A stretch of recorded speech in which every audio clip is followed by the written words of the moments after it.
Boa noite, meus irmãos, graça e paz a todos. Uma alegria para nós podermos estar aqui hoje na casa do Senhor e juntos mais uma vez podermos meditar na sua palavra e adorar o seu santo e magnífico nome. Sem delongas, eu quero que os irmãos, por gentileza, abram as suas Bíblias em Lucas capítulo 24. Nós estamos falando sobre missões. A missão de Deus, a nossa paixão, é o tema anual da nossa igreja. E nós continuaremos nessa empreitada de falar alguma coisa a respeito da obra missionária, da nossa responsabilidade como pregadores do Evangelho. O texto de hoje está em Lucas capítulo 24. Nós vamos ler a partir do verso 13. Lucas capítulo 24, a partir do verso 13. Encontre aí na sua Bíblia e acompanhe comigo essa leitura. Está escrito assim: E eis que no mesmo dia iam dois deles para uma aldeia que distava de Jerusalém 60 estádios, cujo nome era Emaús. Iam falando entre si de tudo aquilo que havia acontecido. E aconteceu que, indo eles falando entre si, e fazendo perguntas uns aos outros, ou um ao outro, o mesmo Jesus se aproximou e ia com eles. Mas os olhos deles estavam como que fechados, para que o não conhecessem. E ele lhes disse: Que palavras são essas que caminhando trocais entre vós, e por que estáis tristes? E respondendo um, cujo nome era Cleopas, disse-lhe: És tu só peregrino em Jerusalém, e não sabes as coisas que nela têm sucedido nesses dias? E ele lhes perguntou: Quais? E eles lhes disseram: As que dizem respeito a Jesus Nazareno, que foi homem profeta, poderoso em obras e palavras, diante de Deus e de todo o povo. E como os principais sacerdotes e nossos príncipes o entregaram à condenação de morte e o crucificaram.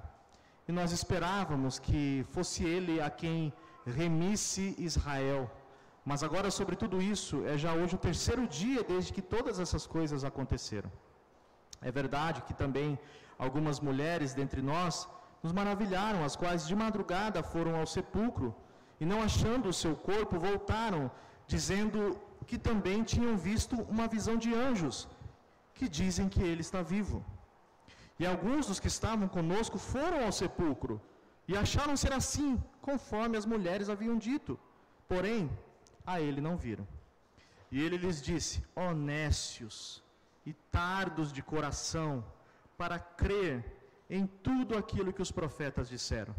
Porventura não convinha que o Cristo padecesse essas coisas e entrasse na sua glória? E começando por Moisés e por todos os profetas, explicava-lhes o que deles se achava em todas as Escrituras.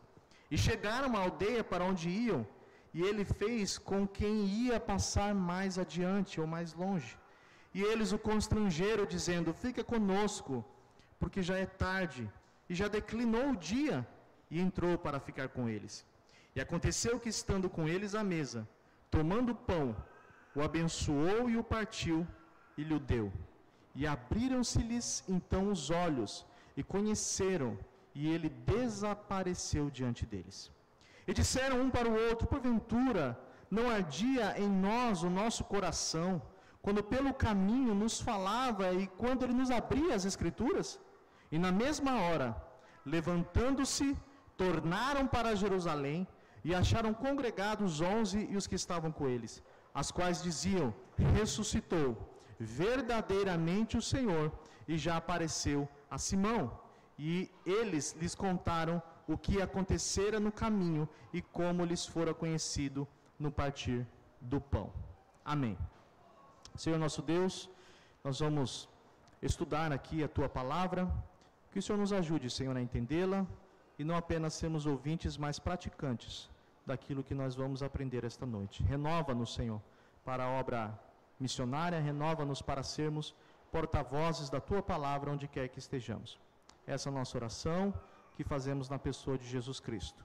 Amém. Você conhece aquele hino Sou Feliz com Jesus? Essa música esse belo cântico, Sou Feliz com Jesus, ela foi composta por um autor chamado Horácio Spafford. A década de 1870 foi uma década bastante difícil para Horácio Spafford. Ele teve pelo menos 2 grandes traumas na sua vida. O primeiro trauma que ele enfrentou foi quando, em 1871, houve um grande incêndio em Chicago que o arruinou completamente financeiramente. Ele era um grande advogado e, por causa desse incêndio, ele perdeu os seus bens, perdeu todos os seus negócios. Mas a sua provação não terminou por aí. Depois, pouco tempo depois, a sua família estava atravessando o Atlântico e as suas filhas estavam nesse navio. Horácio havia ficado, iria depois, mas o navio em que estava a sua esposa e as suas filhas colidiu com uma outra embarcação e ela naufragou. Ele então perde as suas 4 filhas. O único sobrevivente da sua família foi a sua mulher, que depois, ao conseguir atravessar o restante do mar, mandou um bilhete a ele que dizia o seguinte: salva sozinha. Horácio Spafford desabou diante dessa triste notícia. Acabara de perder os seus bens e agora perderam as suas 4 filhas.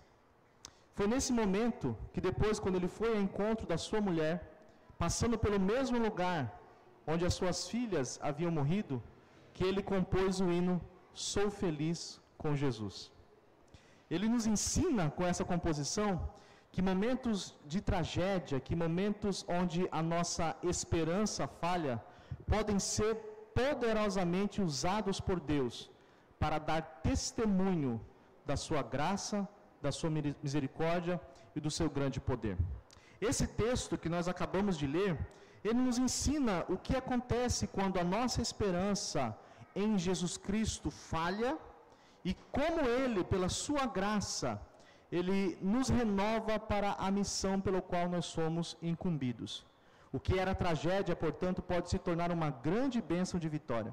De maneira resumida, meus irmãos, esse texto responde para nós a seguinte pergunta: Jesus ressuscitou.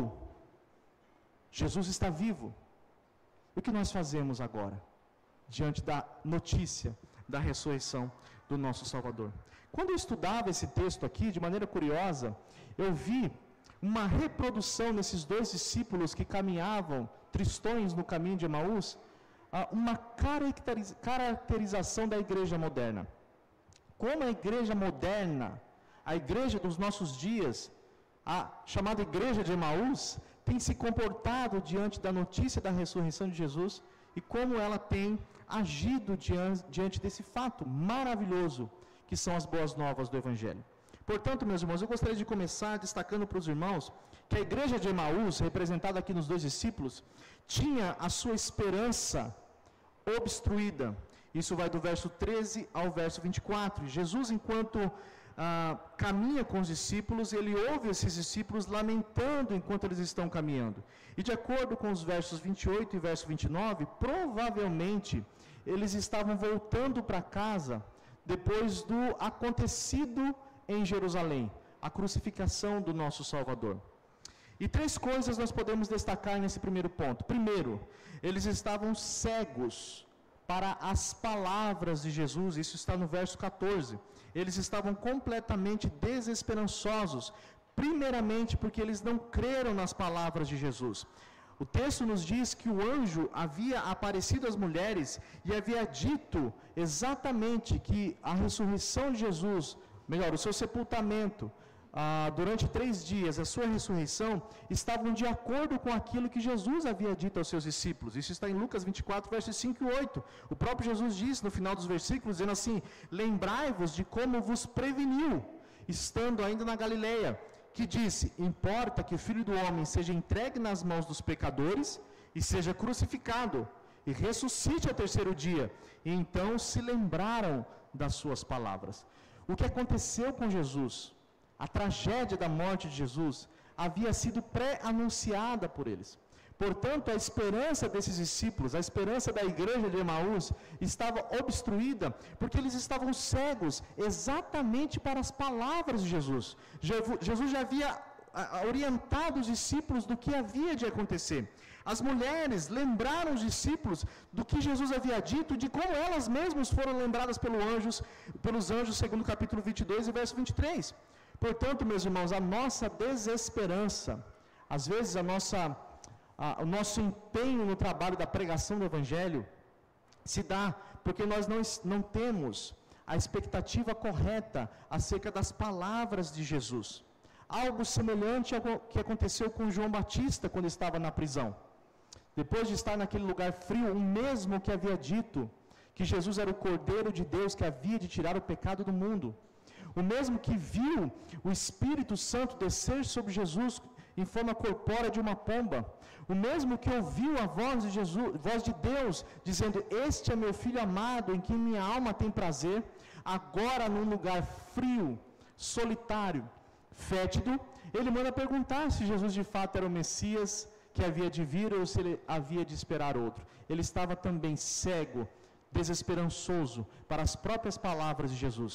Jesus então orienta os seus discípulos a dizer para João: fala para João que os cegos veem, os coxos andam, os leprosos são purificados, que aos pobres é anunciado o Evangelho. Então ele condiciona novamente a mente de João Batista a crer nas palavras de Jesus. A expectativa errada, a interpretação errada das palavras de Jesus nos traz desesperança. Por que a igreja é tão morna? Por que o evangelho moderno é tão frio? Porque não compreenderam, de fato, as palavras de Jesus a respeito das verdadeiras, ou da verdadeira natureza das boas novas do evangelho. O que nós estamos esperando de Jesus? Nós, de fato, conhecemos profundamente as suas palavras? Nós estamos sendo obedientes, de fato, às suas palavras? Segundo, eles também estavam cegos, meus irmãos, para a presença de Jesus. Isso está no verso 15 e verso 16. Jesus nos prometeu que Ele estaria conosco todos os dias até a consumação dos séculos. Quando Ele diz isso, o contexto da passagem é exatamente a obra missionária. Ele decide por todo mundo pregar o Evangelho a toda criatura. E eis que estou convosco todos os dias até a consumação dos séculos. Jesus estava caminhando ao lado desses discípulos, mas eles não reconheceram a presença do Mestre. Por que é que nós estamos, meus irmãos, tão apáticos quanto ao testemunho da nossa fé? Por que é que nós estamos tão desanimados quanto à pregação do Evangelho? Por que nós estamos tão desesperançosos acerca da obra de evangelização e de pregação? Porque nós ainda não temos consciência, ou se temos a abandonado de maneira paulatina, de que Jesus está caminhando conosco nesta jornada que nós empreendemos desde que nós aceitamos a fé. E um fator deve ser considerado aqui: o fato de nós não reconhecermos Jesus na caminhada não significa que Ele nos abandonou durante essa jornada. O fato de nós não reconhecermos Jesus na caminhada não significa que Ele nos abandonou durante essa jornada. Lamentavelmente, meus irmãos, o cristianismo pós-moderno é um cristianismo que mudou o centro epistêmico, ou seja, é um cristianismo que abandonou a fé nas palavras de Jesus e abraçou as sensações, os afetos e as emoções como um sinal de que Jesus está ou não com eles. Se eles sentem um arrepio na espinha, se as lágrimas correm nos olhos, se eles sentem os cabelos dos braços se arrepiarem, se eles sentem alguma emoção, então eles dizem: Deus está conosco, vamos pregar, vamos testemunhar. Mas o grande desafio da vida cristã, como diz o reverendo Augusto Nicodemos, o grande desafio da espiritualidade é você continuar crente, sem sentir, sem ver e sem experimentar, e ainda assim, dando tudo errado, você entender, Jesus está caminhando comigo na jornada e eu tenho uma missão que é anunciar as boas novas do Evangelho.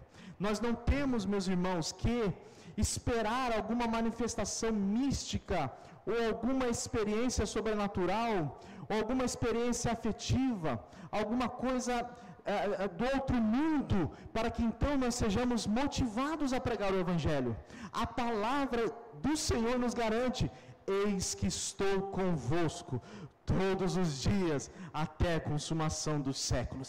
Jesus nos orientou: não se preocupem o que vocês vão ter que dizer quando vocês forem levados diante das autoridades, porque o Espírito do meu Pai que está nos céus, Ele vos guiará em toda a verdade, e Ele vos ensinará a respeito das palavras que vocês devem dizer naquele momento apologético, a respeito da defesa da sua fé.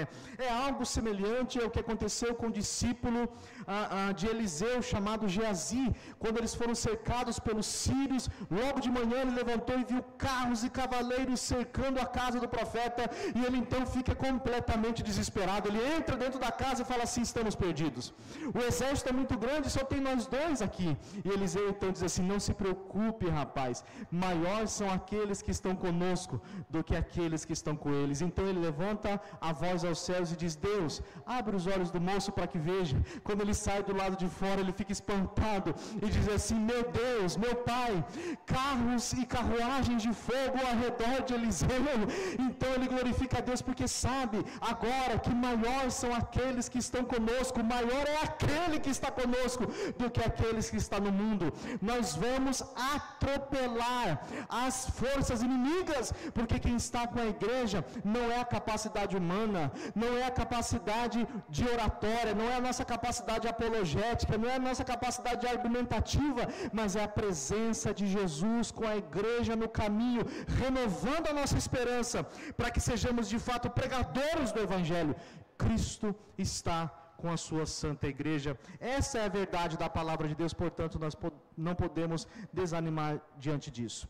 Outro ponto que nós podemos destacar aqui é que a igreja de Emaús, ela está cega para as evidências da ressurreição de Jesus. Se atente porque eu vou falar aqui, por favor. Eles mesmos aqui no texto, se os irmãos observarem, eles descrevem várias evidências que o próprio Jesus havia ressuscitado. No verso 19, por exemplo, eles declaram que Jesus era profeta, eles declaram que Jesus era poderoso em palavras e obras. Eles estão dizendo com isso que Jesus era o verdadeiro Messias. No verso 20, ele mesmo diz que os homens maus levaram Jesus à morte. Não era isso que Jesus havia ensinado? Aconteceu exatamente aquilo que Jesus havia dito. Verso 21 e verso 23, eles dizem que o sepulcro estava vazio depois de 3 dias do acontecido. E também no verso 24, o evento foi confirmado por várias testemunhas. Eles declaram isso. Houve pessoas que viram o próprio Senhor ressuscitado depois de 3 dias.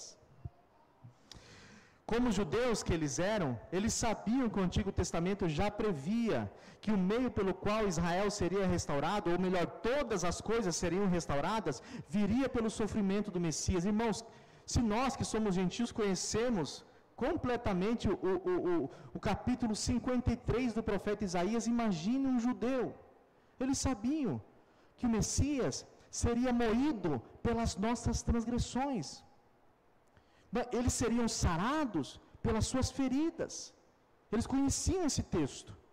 Eles estavam cegos agora para as próprias evidências do que as profecias diziam e do que testemunhas haviam presenciado. Qual judeu não conhecia, por exemplo, Gênesis 3:15, o que hoje pela teologia nós chamamos de proto-evangelho, de que a serpente feriria o calcanhar da descendência da mulher. Todo judeu sabia disso. E outro fator importante, agora se aplicando a nós aqui, é a respeito da própria historicidade da ressurreição do nosso Senhor. Se atentem para isso. A nossa fé, o que nós cremos, o que nós falamos para os nossos vizinhos, o que nós falamos para os nossos entes queridos, nossos parentes, nossos colegas de trabalho, não é um mito, não é uma história como as histórias que nós ouvimos quando éramos crianças, da Bela Adormecida, da Mula Sem Cabeça, da Bela e a Fera. A história da ressurreição de Jesus é de fato um evento histórico, um fato. Os historiadores nos apresentam pelo menos 4 critérios para entendermos isso. O primeiro são as testemunhas oculares, isso está no verso 12. O que nós cremos aqui, o que eu estou pregando para os irmãos, houveram pessoas que viram com seus próprios olhos, não é isso que João diz nas suas epístolas? Nós vimos com os nossos próprios olhos, as nossas mãos o tocaram. Ele ressuscitou. Segundo, são os documentos próximos. A datação desses documentos, ou seja, os evangelhos foram escritos nos primeiros 100 anos, depois da morte e da ressurreição do nosso Salvador. O que nós temos aqui não é algo que veio depois, mas foram escritos por pessoas que viram e registraram aquilo que eles mesmos testemunharam com seus próprios olhos.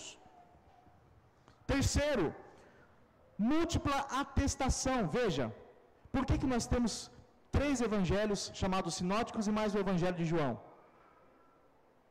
As epístolas de Paulo, as epístolas de João, as epístolas de Pedro, o que eles estão nos narrando? A mesma história. A vida, a morte, o sepultamento, a ressurreição e a assunção de Jesus aos céus e a sua promessa de voltar para buscar a sua igreja. Múltiplas pessoas dizendo as mesmas coisas, sem contar o Antigo Testamento. Terceiro, eles chamam de critério de constrangimento, ou seja, são registros que mostram fraquezas de Jesus. A prova de que o que nós cremos aqui são fatos, porque se alguém estivesse mentindo, não ia falar, por exemplo, que Jesus chorou. Não ia falar, por exemplo, que Jesus foi maltratado, vilipendiado, envergonhado. Nós vemos aqui a história, a narrativa, que trouxe vários problemas para aqueles que registraram. Falar de Jesus naquela época era quase que sinônimo de ser levado à prisão e até à morte. Isso prova que aquilo que eles estão dizendo eram de fato verdade. O que nós cremos, portanto, não está baseado apenas em uma questão doutrinária. O que nós cremos está baseado em fatos.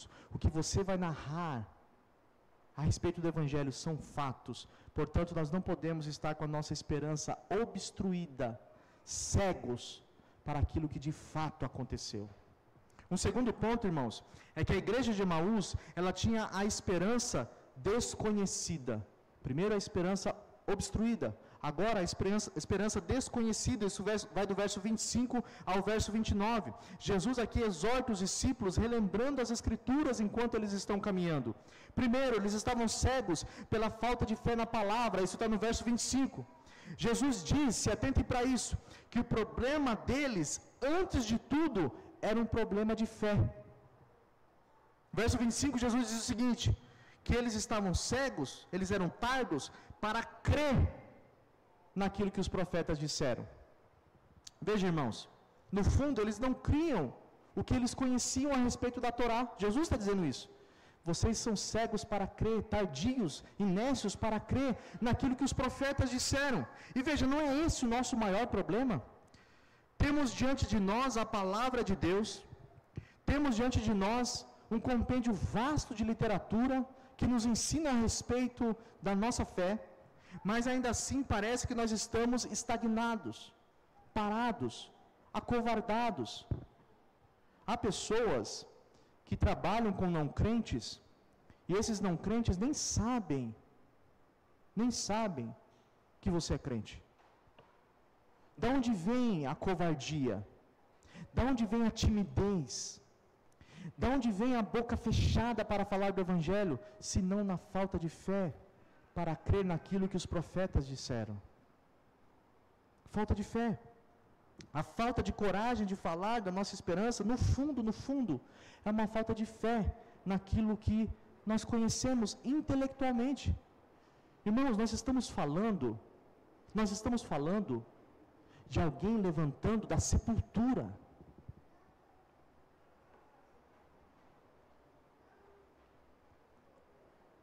Nós estamos falando de alguém sendo ressuscitado depois de 3 dias na sepultura.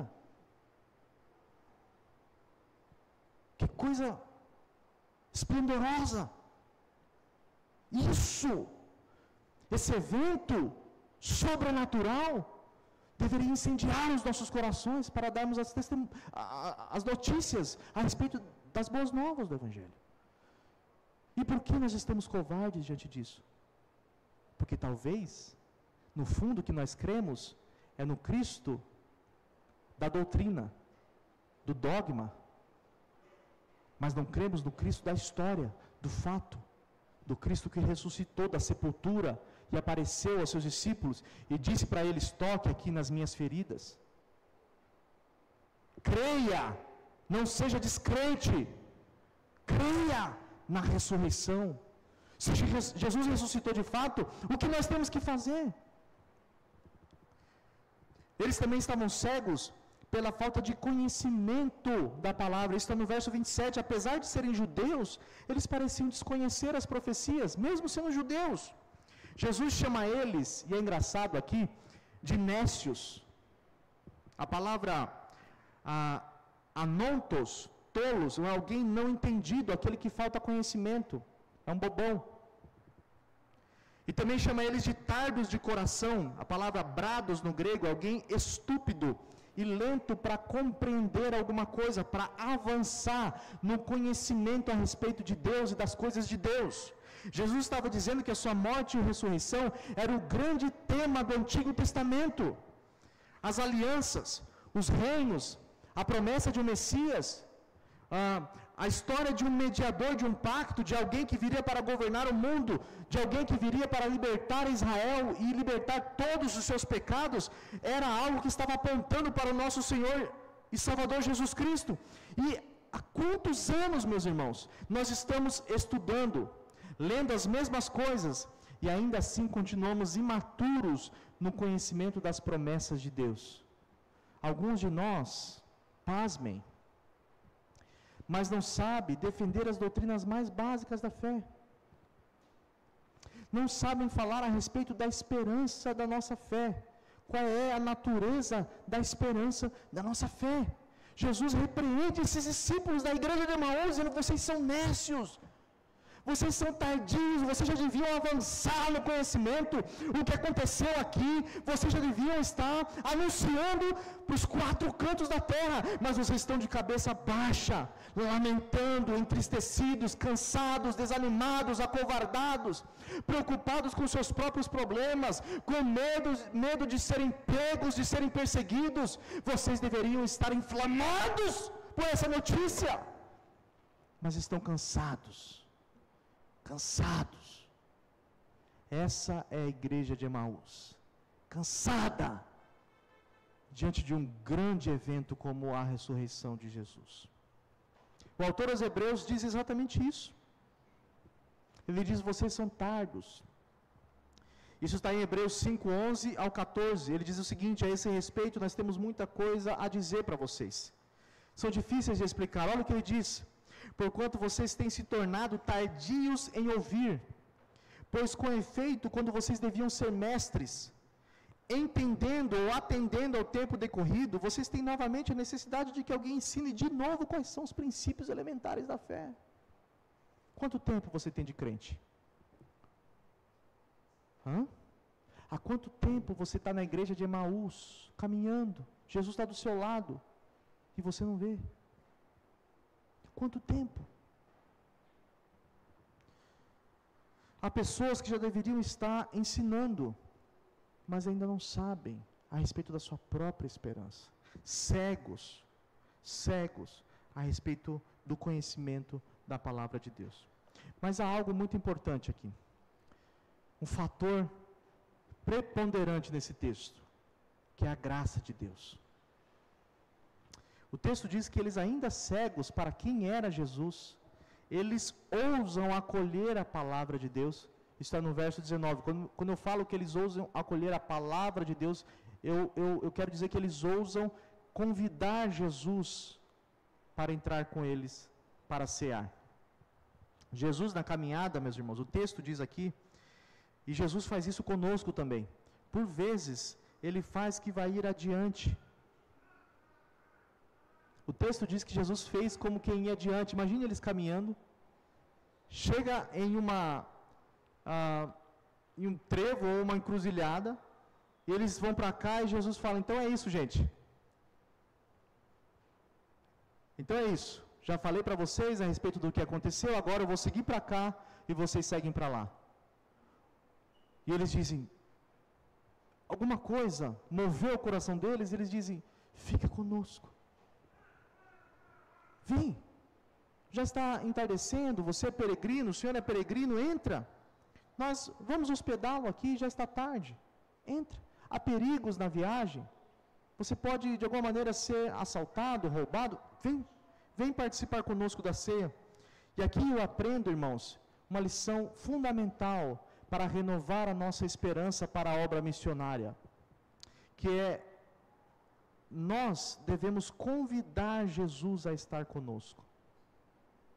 Devemos convidar Jesus a estar conosco.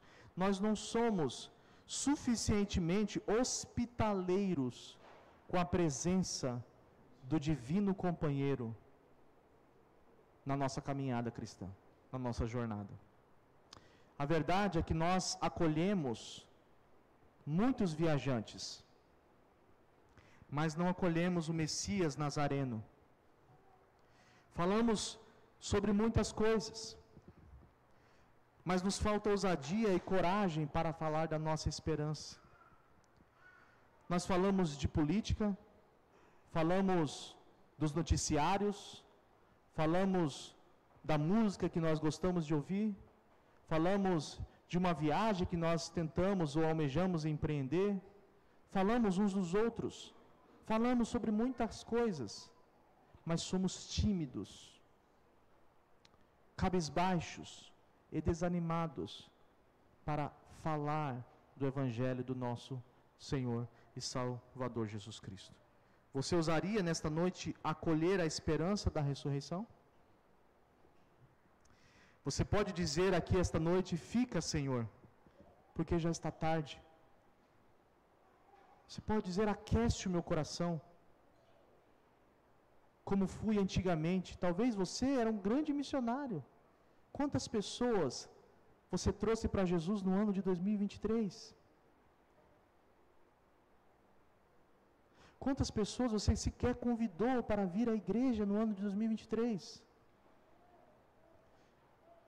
Quantos amigos você teve coragem de falar da sua esperança e da sua fé, permitindo, por causa de covardia, que ele caminhe a passos largos para a condenação eterna? Diga, fica, Senhor, aquece o meu coração, para que eu seja novamente testemunha das boas novas. E por fim, meus irmãos, a partir do verso 30 até o verso 35, nós temos na igreja de Emaús aqui representada, a esperança revelada. Jesus então renova a esperança desses discípulos enquanto eles estão comendo. Cristo aqui, o primeiro ponto, é revelado na Eucaristia, no partir do pão, isso está no verso 35, na parte C. Um autor contemporâneo diz o seguinte: quando Jesus quis explicar aos seus discípulos o que era a sua morte, observem isso, ele não lhes deu uma teoria. Antes, Jesus deu a eles uma refeição. Quando Jesus quis explicar acerca da esperança, da nossa esperança, ele não disse um axioma, uma teoria. Ele deu aos seus discípulos uma refeição, que é a Santa Ceia, a ceia do Senhor. Essa passagem que nós acabamos de ler aqui é exatamente um eco do que Paulo diz, ou que Paulo diz é um eco desse texto aqui, isso está em 1 Coríntios.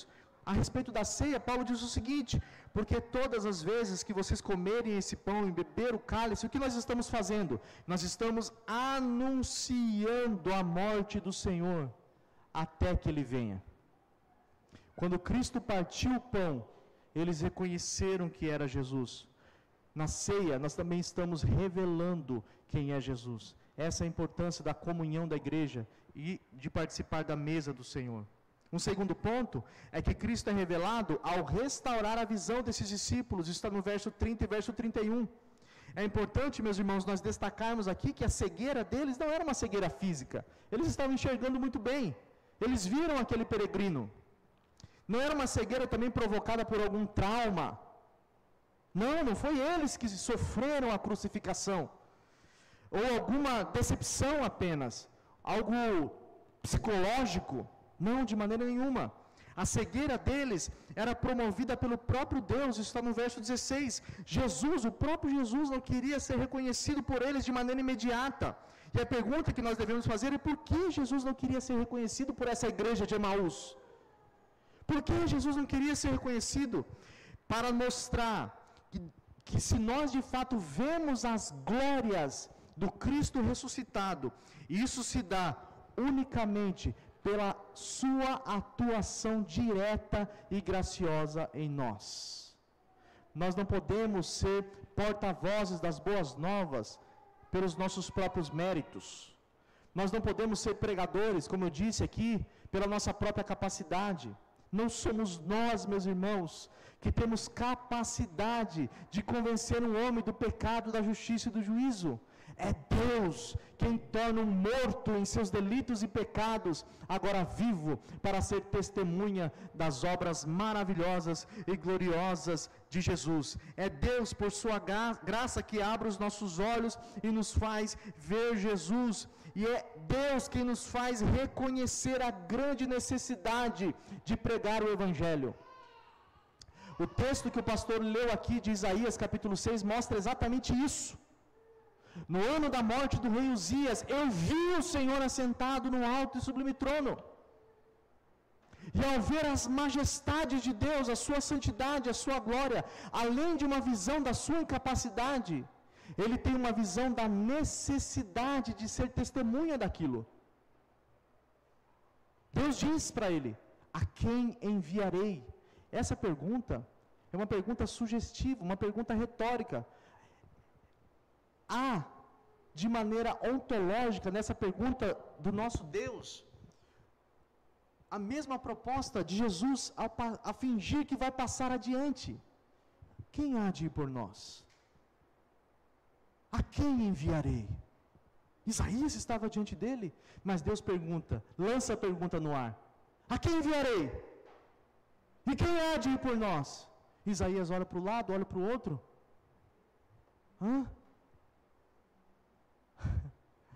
Envia-me a mim, eis-me aqui, envia-me a mim.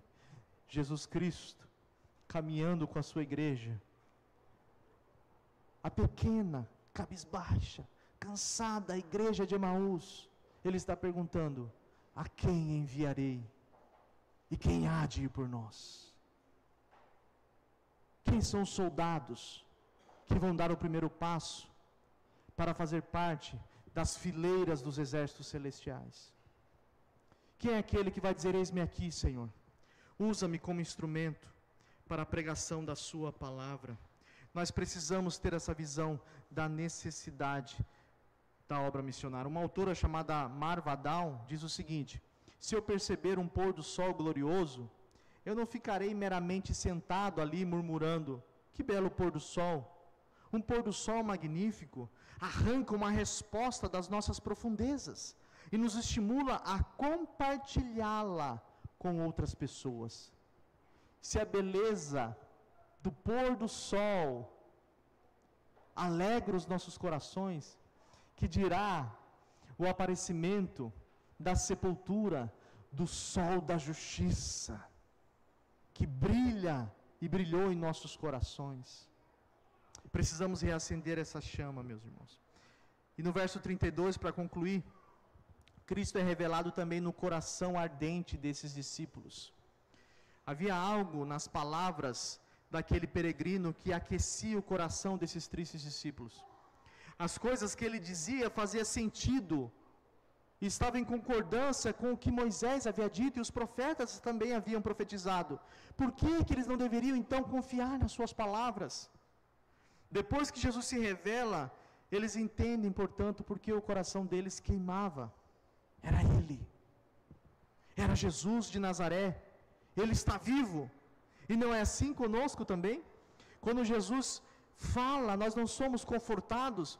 Quando Ele fala, nós não somos encorajados. Quando Ele fala, nós não somos renovados. Quando Ele fala, o nosso coração não é incendiado. Apocalipse 22:12 diz o seguinte: eis que venho sem demora. Essas palavras não incendeiam o seu coração? Você sente o seu coração aquecer ao ouvir as promessas de Deus? A narrativa da ressurreição não inflama o seu interior? O anúncio da vitória de Cristo sobre os poderes do mal não te incendeia para sair anunciando ao mundo essa notícia?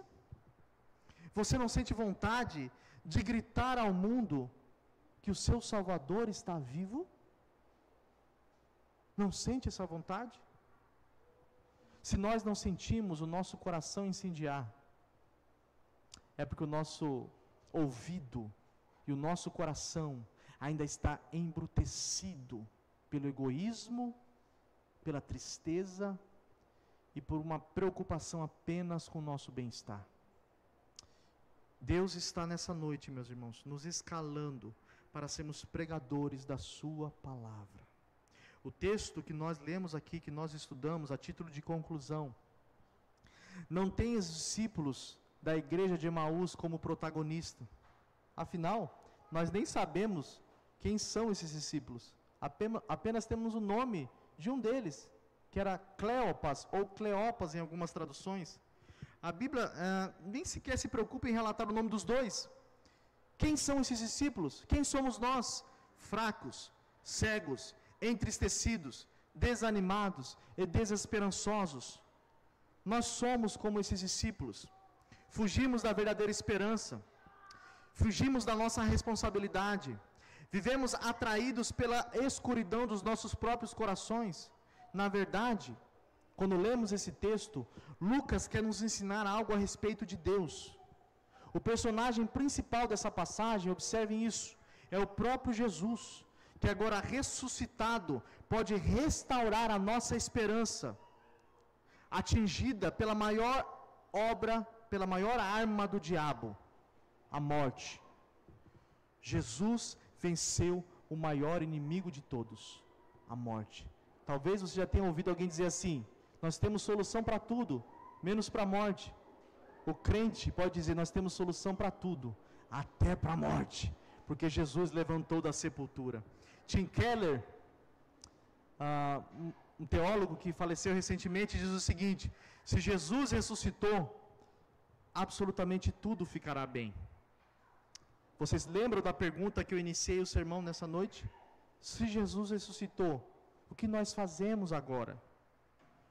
O texto, no verso 33, diz que eles imediatamente se levantaram e foram anunciar as boas novas aos outros.